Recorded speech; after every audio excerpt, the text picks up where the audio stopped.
अहम खबर हैदराबाद से। Director anti encroachment Hyderabad Shakeel Kaimkhani तजावुज़ात के खात्मे के लिए मुसलसल मुतहरक।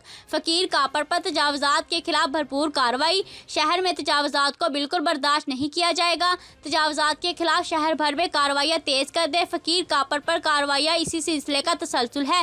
डायरेक्टर शकील कायमखानी, कारोबारी हजरात कारोबार करें लेकिन रोड एरिया को क्लियर रखें। ट्रैफिक की राह में हाइल और लोगों के चलने वाले रास्तों पर तजावुज़ात का मुकम्मल खात्मा करेंगे। डायरेक्टर शकील कायमखानी। अकर इलाके फ़कीर कापड़ में तजावुज़ात के खिलाफ भरपूर कार्रवाई की और रोड एरिया पर रखे हुए सामान ठेले पथारों को तहवील में ले लिया। अमले ने दुकानों के बाहर लगे हुए स्टॉल और बाहर रखे हुए सामान को तहवील में लिया और रोड एरिया को क्लियर कराते हुए कारोबारी हजरात को तनबिया किया। हमायती न्यूज़ से फ़हीम अहमद अराई की रिपोर्ट। मज़ीद खबरों के लिए देखते रहें हमायती न्यूज़ HD।